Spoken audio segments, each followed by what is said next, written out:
Hello and welcome to So Now What with Gates Cambridge, a podcast tackling some of the world's wicked problems with those dedicated to doing something about them. I'm Catherine Galloway and my guests, as always, are Gates Cambridge scholars working to make an impact in the lives of others. Tolerance, says UNESCO, is respect, acceptance and appreciation of the rich diversity of our world's cultures, our forms of expression and ways of being human.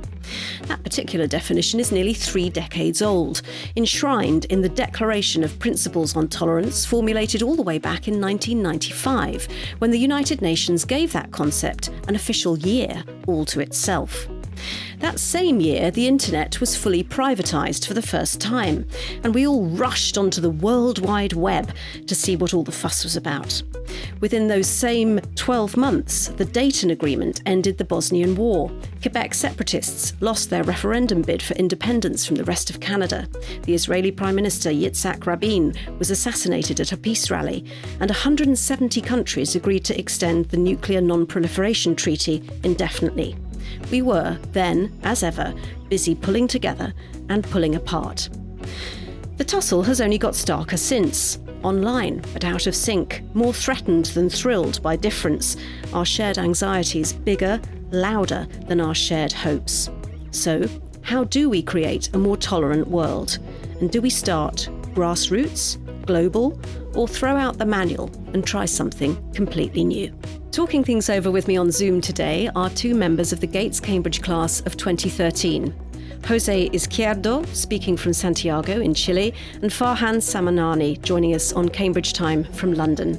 And then actually in Cambridge, but still on Zoom, a warm welcome to Alina Utrata, who began her Gates Cambridge journey in 2020. Thank you all very much for being here. Thank you for having us. Lovely to be with you. Very exciting. And thank you all for refusing to throw in the towel on tolerance just yet. Jose, you're a music historian at the Pontifical Catholic University in Chile, but in recent years you've also got really interested in music as a living, breathing thing, an instrument for building community in a post-pandemic world that left us all hungry for connection. Your collaborative interdisciplinary music and heritage project, called Animupa, aims to demonstrate the positive social impact of music making at all levels and perhaps even influence public policy as a result. Farhan, you're also interested in how to live with each other, the title of your recent best-selling book, catchily subtitled An Anthropologist's Notes on Sharing a Divided World. You're currently a lecturer in social justice in the School of Education, Communication and Society at King's College London, and are just as likely to be found embedding yourself for a year in a multicultural community in Kilburn, northwest London, researching how to share urban spaces, as popping up across the media to explain the everyday efforts we can all make to build a better, more connected future. And Alina, you had a front row seat during the heady early startup years of social media, growing up in Silicon Valley, when connecting everyone everywhere all at once was the stated goal. Then came the Cambridge Analytica data breach and the mass realisation that big tech's power grab and internal power structures had political and social implications too. Your PhD research in the Department of Politics and International Studies focuses on exactly that. And amazingly, you also find time to host what you describe as the politics podcast about tech. Its title, The Anti-Dystopians, suggesting that you think there may yet be a way back to community in real life.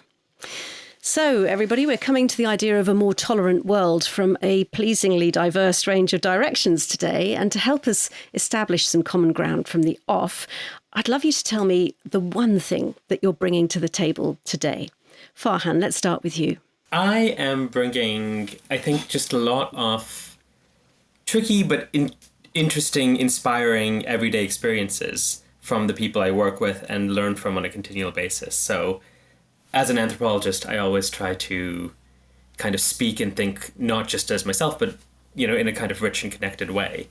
And I spent a lot of my time getting things wrong and learning lessons from other people. So hopefully I'm bringing a multitude of voices in my back pocket somewhere. That's wonderful. Okay, and what about you, Alina? What are you bringing? I mean, I guess my kind of boring answer is I would say I'm bringing a background in politics and political theory, and the focus on corporations specifically. But the exciting thing for me about studying politics, particularly from kind of a conceptual or theoretical perspective, is that it can open up these new ways of imagining or thinking about the world that we didn't think was possible, particularly when done in an inclusive and pluralistic way. So that's kind of what I imagine myself as bringing. Thank you very much. And Jose, what about you? Well, I'm bringing a bit of a classic. I'm bringing my own children. We're running around here, and in holidays, and sort of the hope that comes with having children, and thinking, how can we build a better world for them, and hoping that they live in a more tolerant world in the next 10, 20, 30 years. That's a beautiful thing to bring. Thank you, Jose, and thank you for taking the time out from being dad to talk to us today. I've brought something that kind of connects to all of that, which is a quote from the philosopher and writer and known pacifist Aldous Huxley. And he wrote, rather famously, "It's a little embarrassing that after 45 years of research and study, the best advice I can give to people is to be a little kinder to each other." Now, back in 1932, he wrote Brave New World. I feel like we need that brave new world of kindness more than ever. And if we're going to dive into this topic now together, I'd like to ask you, Farhan, first of all, in your article, which is called Common Ground, and it was published by Aeon magazine, and it tells the story of the 16 months that you spent embedded in Kilburn, working out how this particularly multicultural bit of London actually works. And you talk in the article about an elderly lady called Nancy who'd spent her whole life in Kilburn. And she summed up the ethos there as, "We don't avoid, we embrace." So I just need to ask you a little bit more about Nancy. How did Kilburn learn to live with each other? And are there things that more tolerant communities have in common? Yeah, that's a great question. I think one of the reasons why people in Kilburn often learn to live with each other is because they have to, right? So the area has a long history as this sort of peripheral neighborhood where the unwanted immigrants would arrive. And in the 1800s,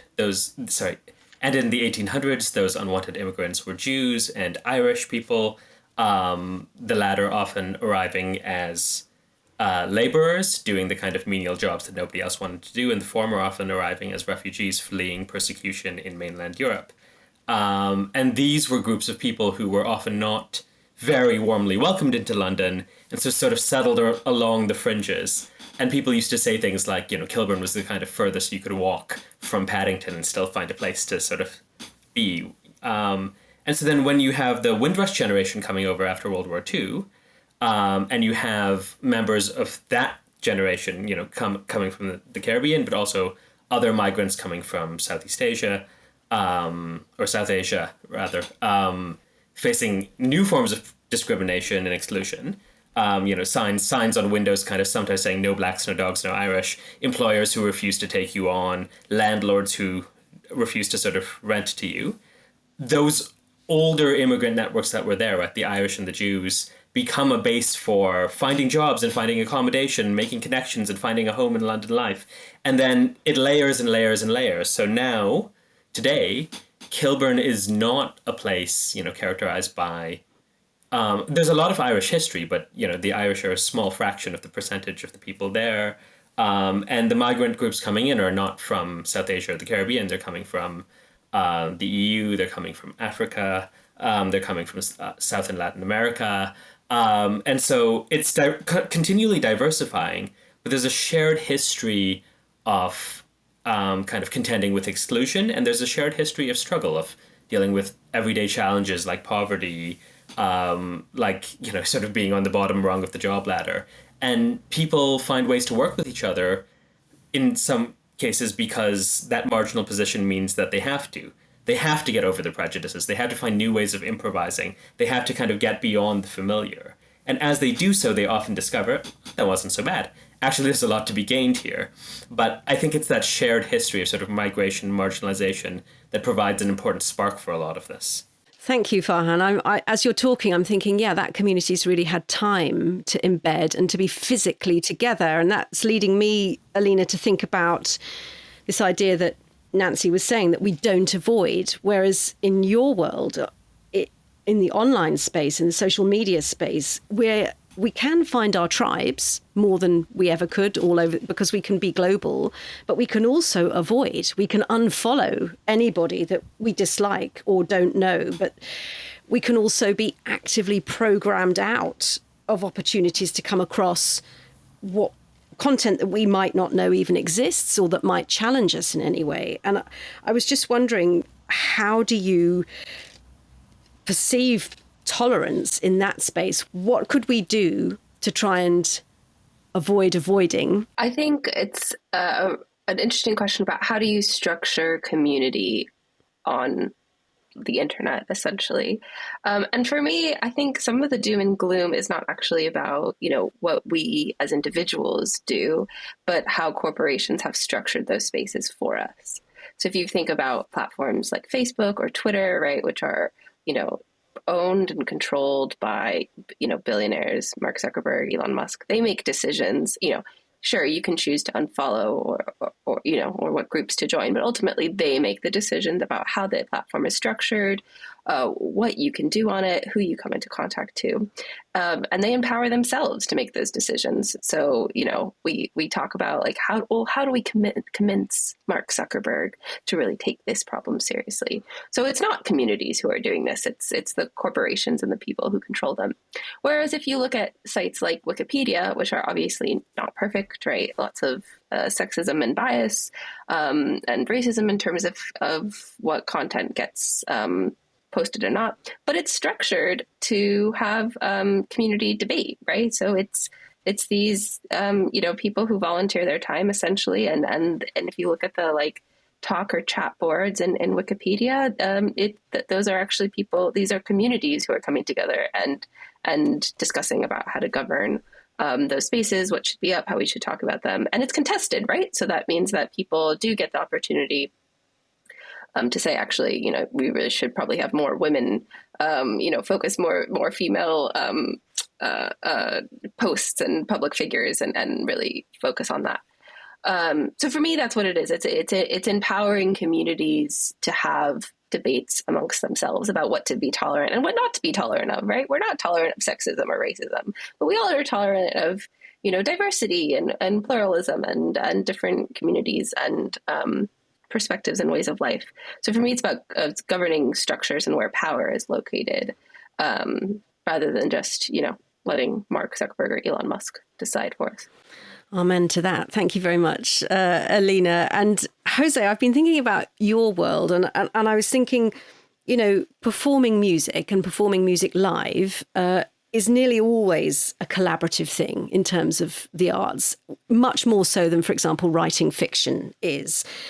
And I just wondered, do you see music and music making not just as a sort of living cultural heritage, which I know you do, but also as a kind of cultural activism in some way? And if you do, what do you hope it achieves?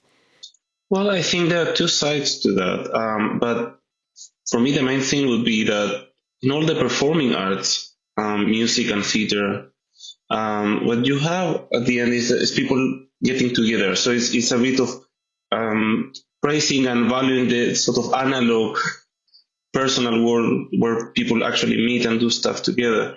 So when you cherish the performing arts, you have that side, and I think that's very important for several things. And one is that sometimes I think that a lot of people, when they think about opera or classical music, they think it's very elite thing. But actually, when you go into an opera house, a concert hall, you have a lot of different people together that they don't think the same. And when you have an orchestra, a lot of the musicians don't agree in almost anything, actually, except the music making they're doing at that moment. And it's a moment, and you consume that moment. It's really an hour, and you're going to be there an hour, and you're going to agree on one thing and do something about that. And I think that's a wonderful thing, and it's a sort of space and activity that we are losing in a way quite fast around the world. These sort of activities, which might be other ones, not only performing arts. But I think those are a really good example of a space where you can join with other people that they don't think the same as you, but you can actually agree and try to do something together. have the same experience at the same time. And perhaps even by listening to music together, you might actually listen to each other slightly better. Have you seen that happen? I do. Yeah, I actually do. And I think it's something very wonderful, even when you see people that have been fighting very recently. In musicians, that happens a lot, you know. You go into a rehearsal and you might have been discussing a lot about so many other things like politics and, of course, the job market or, you know, opportunities for your students. But then you have to go there and for a moment agree into stuff like the rhythm you have, the tempo, the feelings, and there are these other layers of being a human at the end, a person. Um, and you have to share those at least for a moment. And I think you really come out from that in a different way. When I'm listening to you, Jose, you're the perfect antidote to a movement that I've been reading about and seeing around me, which is, I suppose, being described as cultural pessimism. You know, when we're in a situation where you think everything's going to hell and everything's difficult and wrong and restricted and fractured and argumentative and all the rest of it. And in those kind of climates of high anxiety, things like empathy and trust and tolerance are very hard to maintain, let alone spread. And Farhan, I was thinking about that in terms of not just your embedded work as an anthropologist, but also just on a bigger question of basically tolerance is trust. You know, when you go into a community, you have to make yourself a trusted figure and the community has to trust you. And it's also a willingness to learn from each other, you not just learning from them, but them learning from you and sharing that. I wondered if you could expand a little bit on that and how it works for you in practice. Yeah, I love that idea of trust. And I also think it's a bit of a paradox, right? Because you have to take a leap of faith to be able to trust, right? If you haven't had a chance to build up your trust in people who are a bit different than you, who disagree with you, who come from different backgrounds, whatever it might be, then that first move is always like a step into the unknown, right? And I think what I found really striking in the three answers we gave you a second ago is that we were all in different ways talking about structure, right?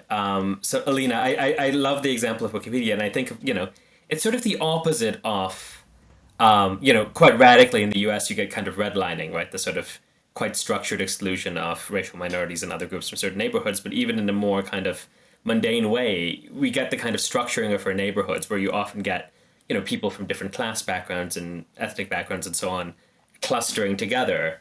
And then you think about planning applications and things like that, and these tools that are used to kind of keep people out or welcome them in.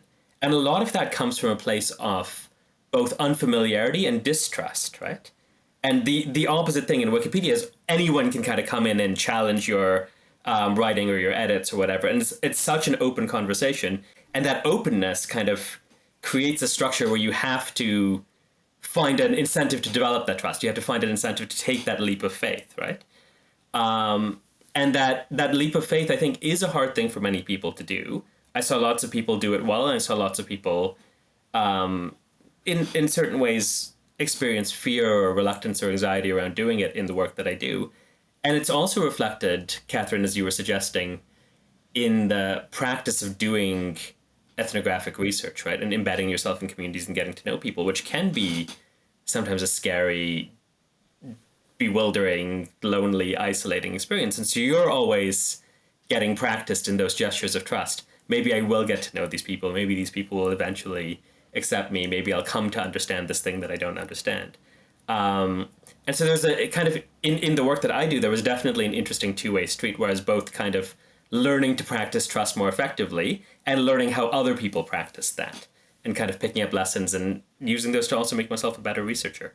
Thank you. Yeah, that's fascinating. That leads me on actually to talk to you, Alina, about the anti-dystopians, because in your podcast, you look at everything from facial recognition to feminism to climate tech washing to the colonization of space even. I mean, there's just so many things to dig into there. But you've spoken already about the power structures and who holds the power in tech. But on the day-to-day level, what are the biggest threats to us trusting each other and cooperating with each other? Yeah, that's an interesting question. I mean, to go kind of back to your original framing about, you know, anxiety and cultural pessimism in the current moment, I think on the one hand, it's kind of justified because things are really bad at the moment, right? We're facing climate catastrophe, horrible economic, financial, personal crises. We lived through a pandemic. I mean, things were pretty bad.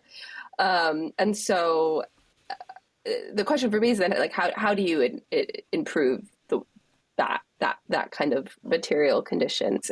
So for me, it's not about trusting each other, but it's about how do we build a bigger, a better world in which we ought to trust one another. I mean, I focus on corporations, but I feel like the biggest people that I don't trust are corporations in terms of like their role in creating the climate catastrophe, continuing the climate catastrophe, fossil fuel extraction. And so how do you create structures of accountability, democracy, debate in order to keep these really powerful institutions in check? One of the really inspiring things about the protests going on in US campus right now is that students look at universities as a site where they can exercise forms of democratic and political power, and saying actually, divest from Israeli companies that are committing crimes, right? From protesting Facebook to your universities to like being involved in your city council. What are the kind of like diverse entities in the world in which you can kind of operate power and accountability, and then I think then power and trust go hand in hand. Yeah, I mean, again, I feel like the thing that's sort of looming over a lot of this conversation is the COVID pandemic, because I feel like that was a moment of maximum threat and anxiety and fear, and where we had to be isolated from each other. But at the same time, it was also, in many instances, a moment of maximum neighborliness and coming together and helping and kindness. And I know, Jose, in Chile, the restrictions were particularly fierce. I think at one point you were allowed to leave your home for just 3 hours a week. And afterwards, you've spoken about this intense hunger for connection again that you were noticing in people around you. And there you were as a musicologist basically saying, let's play together. Let's just have that creative autonomy and build the trust back through music. Can you tell me how that actually worked out in practice? I think you're right. I think the pandemic was a very definitive moment. I don't know if you share this feeling, but I have this feeling that 10 years ago, I was thinking that, we are getting into a world that is more and more tolerant each time. Or maybe 15 years ago, maybe not 10. But in the last 3-4 years, this feeling of, especially when looking at the, perhaps not so much in Chile, but in other countries, especially in the US, this feeling of what happened? Like, where did we get it wrong? And of course, the pandemic has a big place on that. So I think, in a way, when you go to try and make music after that, after this period of, being really scared of other people, it has been really difficult around the world. It has been difficult to get people back into these venues. It has been difficult to get musicians and artists in general together. A lot of people learn very well to do individual work. So, now I can do my music at home and just share it online, and maybe it goes very well. So I think we in a way, we will never get back to the sort of the world we had before, of course. But a lot of new ideas have come, and I think, and I really hope, that people get together back again beyond the online world to do arts, especially. What particular policy thing or public situation would you like to shift in Chile as a result of your work, though?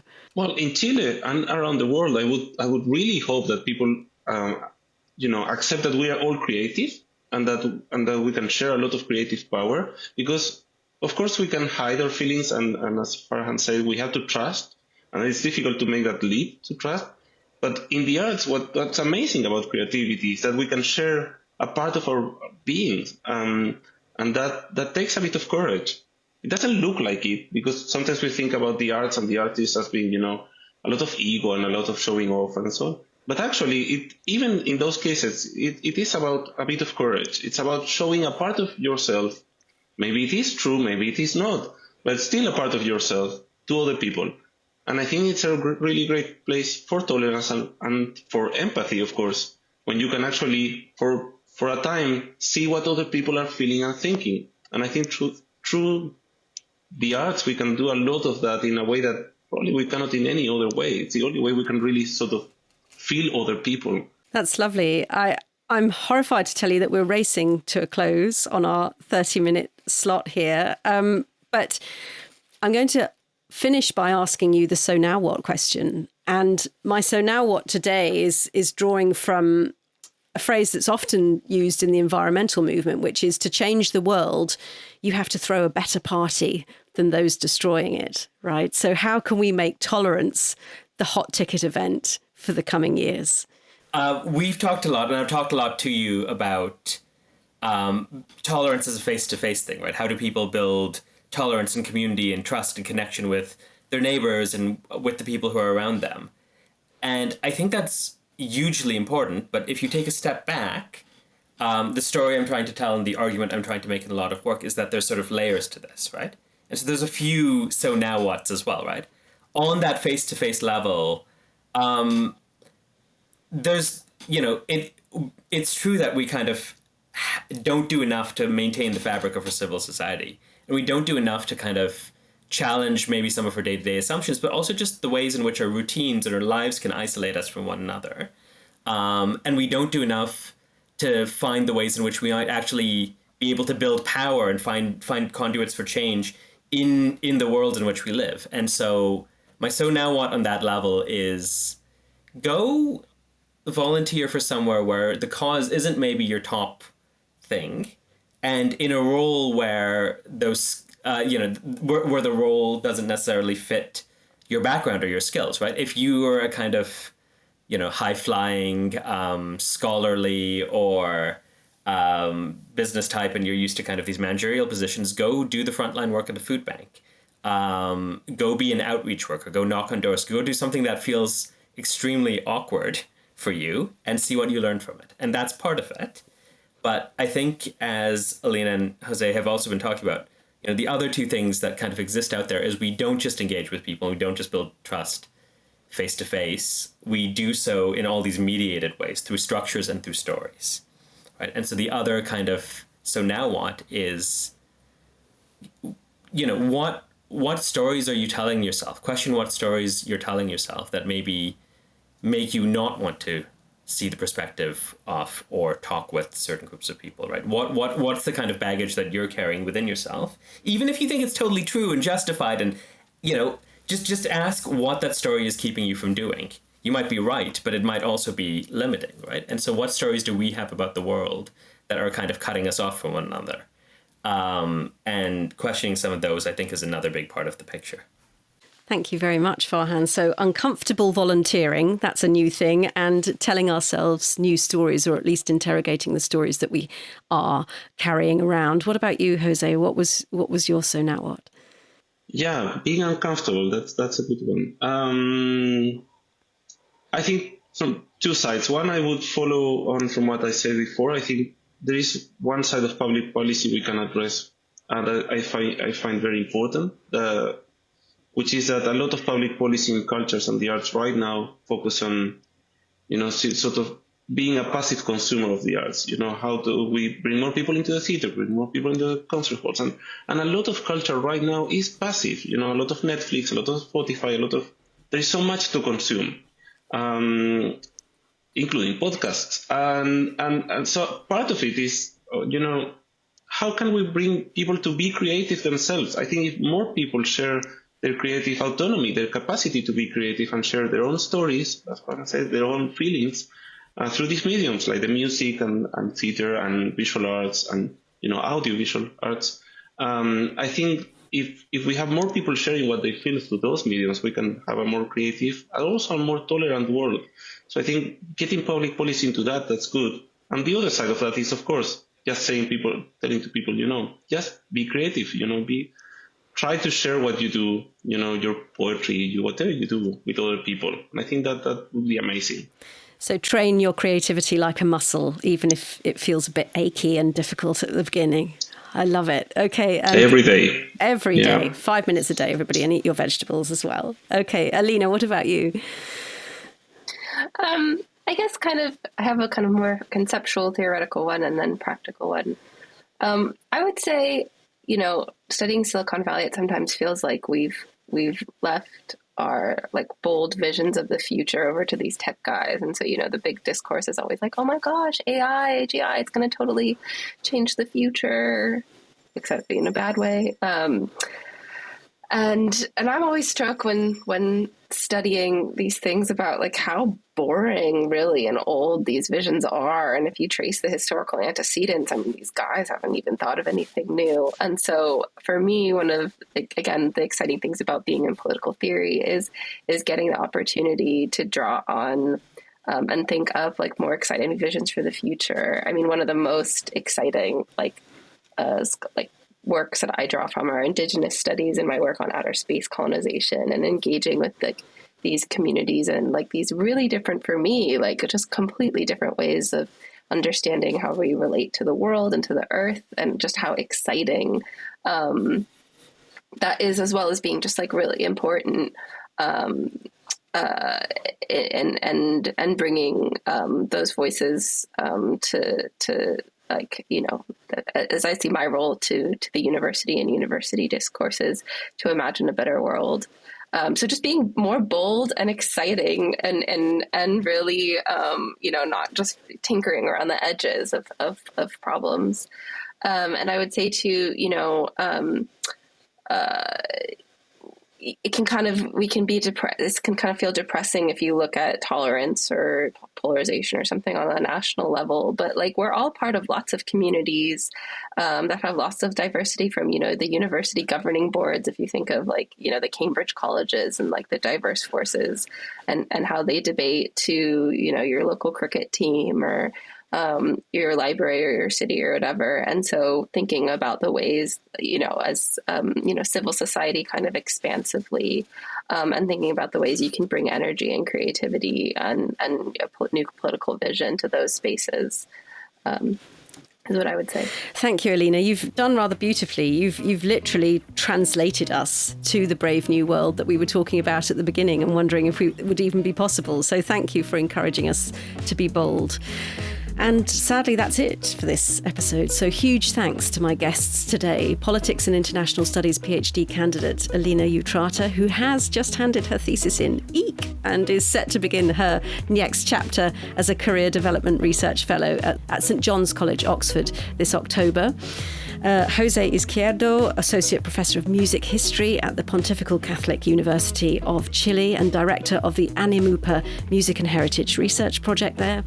And social anthropologist Farhan Samanani, Lecturer in Social Justice in the School of Education, Communication and Society at King's College London. I have loved flying the flag for tolerance with you all today.